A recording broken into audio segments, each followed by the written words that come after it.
Hey guys, welcome back to my channel and welcome back to another video. Today's video is the continuation of stages of labor. In our previous video we talked about the first and the second stage, so we'll leave the link down below at the description box so you can go check it out. So today we are moving on to the third and the fourth stage, so stay tuned and our dear midwife, our midwifery officer, take us through the third and the fourth stage. Okay, thank you, Jane. When we talk about the third stage of labor, we are talking of simply the delivery of the placenta. Now the baby is out. It's left with the placenta. So the second stage from 10 centimeters, so the baby comes out. That's the second stage of labor. And when the baby comes out, we are not expected to push again. Our midwife separates your baby from the placenta. Then both send the baby for under the radiant heat for cleaning and other stuff, initial assessments and all those things. But the placenta now is still there. Now it's left with the third stage of labor, which is the delivery of the placenta. The midwife will give you one injection. It is routine to give oxytocin after the baby is delivered. The oxytocin also helps the uterus to contract for the placenta to be delivered. Signs that you see for you to know that the placenta is ready to be delivered. The cord becomes long. There is strong contractions. You see fresh blood gushing out. Then the midwife will deliver the placenta. This one, we are not expected to push. Midwife will wrap your abdomen. It's a bit painful, but you want everything about labor is pain. So you should just wrap up. Just wrap up the contractions for you, clean you up to see the quantity of blood that have come out of you so far. She will do all her documentation. They should examine your birth canal, that is your vagina, your vulva, to see whether you have any tear or any laceration. Sometimes the second stage, the midwife have to cut you depending on the size of your baby and the size of your vagina orifice. So that is what we call the episiotomy. What you call the episiotomy. Midwife and seamstress, and the scissors will be traveled. But that is bottom pillar. Yes. So after your baby, the examination of the canal is done, when there is tear, the midwife will suture it from you. That's why also injection will be given for the pain, so that you will not feel it much. That doesn't mean it will kill the pain completely, but just for the sake of the suturing to go on smoothly. Yes, they'll give you one injection so that you don't feel the breaks. They'll do it for you nicely, and when you are able to cooperate for suturing again, you will not even see that this person had a tear in the place never know that vagina or that vulva have been repaired before. You will never see anything.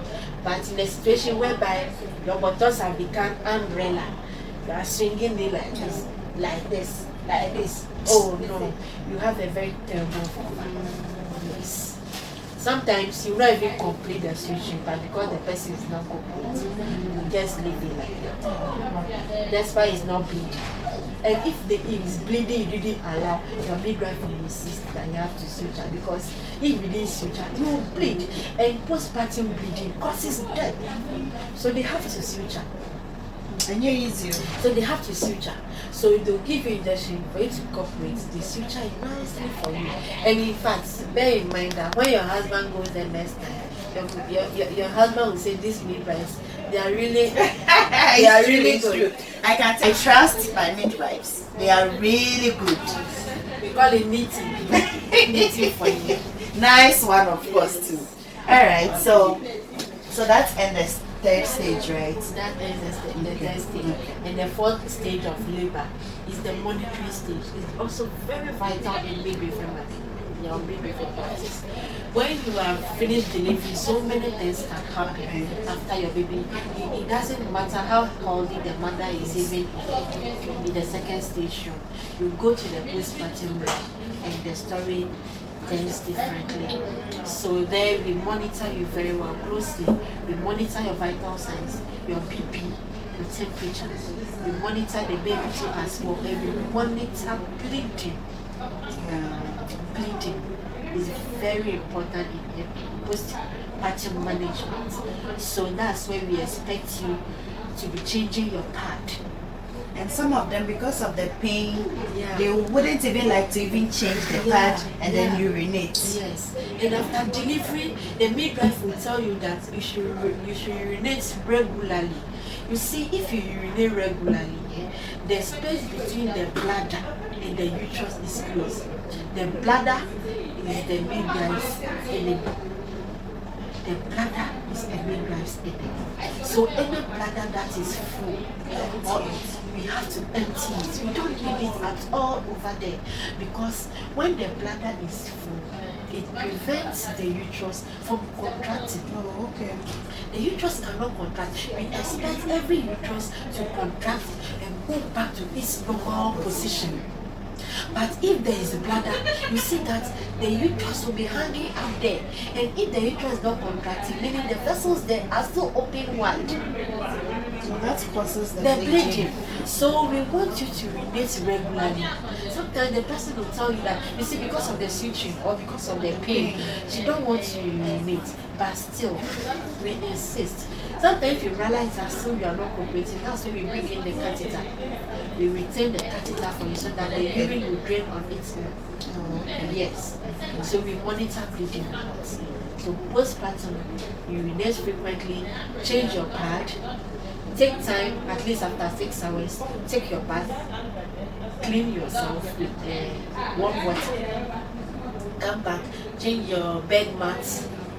If you realize that the bleeding that is coming is even more than before, you alert the midwife after you have delivered. Alert the midwife so that we know the cause. Is it from the tail? Is it from the uterus? Sometimes clots in the uterus will be causing you to bleed. So the midwife has to bring out that normal blood out. God bless you, midwife. Seriously. So we monitor the mother plus the baby. Okay. Put the baby to the breast to see if the baby can suck or the reflexes are present. We examine the baby. Baby have passed through. The baby is suckling.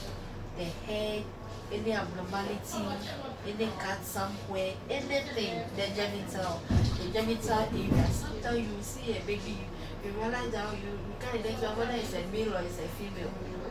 That one you can refer to the pediatricians for further assessment, further investigations and all that. Let me bring this point. When you put the baby to the breast, it helps also for the uterus to contract. Also helps to prevent bleeding. So anytime we send you there, we say put your baby to bed. We are bringing in all the techniques that will prevent bleeding. Okay. So guys, what do we say to our dear midwife? God richly bless you for this, okay? So this is all about the stages of labor, okay? So guys, this is all for today. So after delivery, what next? How to care for the baby, postnatal, everything that you want to know. So guys, bye for now. Don't forget to subscribe, like, share, comment down below at the comment section. So I'm gonna see you again in our next video. Bye, bye, bye, bye, bye.